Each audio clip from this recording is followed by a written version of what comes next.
Hi guys, welcome back to Jeff and Chi Do. We are currently embarking on another DIY project, and that's our kitchen remodeling.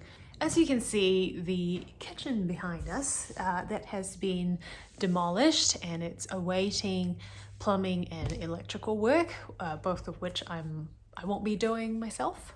In this video, I'd like to just discuss why we're upgrading our kitchen and also touch a little bit on my design process and also covering a little bit on our demolition work that was done over the weekend.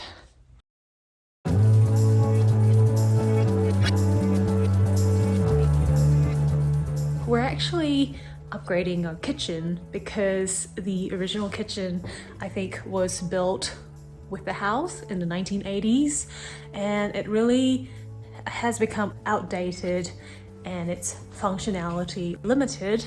We don't have a cooktop, and we've been using a portable stove since moving in, and also it doesn't have a built-in oven, no range hood. We would also love to have a dishwasher because Jeff has been our dishwasher, and I'm sure he would love a break.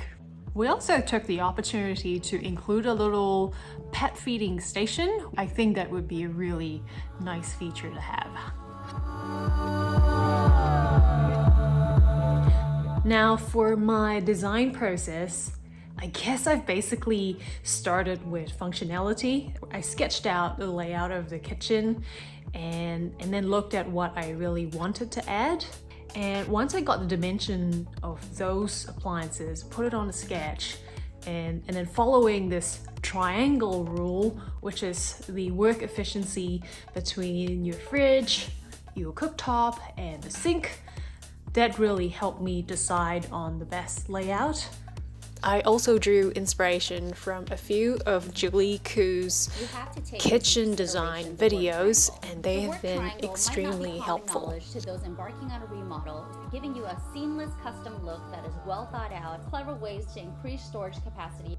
And of course, kitchen design involves things like aesthetics, colors, and things like that. So I got quite a few color samples of cabinets and different materials, including countertops.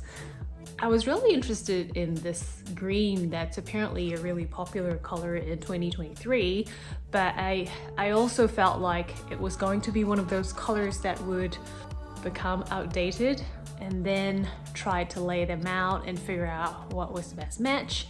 And we did come to three main colors. I came up with like a mock of what this would look like. I used AutoCAD to help with the layout, and then once I got that done, I gave it to Jeff's company, which is a kitchen company, and they had their own software to then check out the amount of materials required and then also to do the detailing. So over the weekend, we basically took out all of the old cabinets. It took like a couple of hours to remove all of the cabinetries. Then I went around removing walls so that the electricians could then do the rewiring, and then the plumbers can come in and move the supply and the drain line. We thought the most difficult thing to remove was the lino flooring. It was glued down so hard, and you can't even peel it off because every time you do, it tears off. On the next day, we took down the wallpaper with a wallpaper steamer because we want the walls to be painted. And then in the end, we hired a van to remove all of the waste and brought it to the refuse center. Using part of the old kitchen bench, we set up a kitchenette so that we can continue to make meals for the next month and a half. The electrician and the plumber should come in and do their part this week, and once that's done, we'll be closing up the wall and starting to build the new cabinetries. If you like this video, please remember to give us a thumbs up, subscribe to our channel, and we will see you very soon. Bye!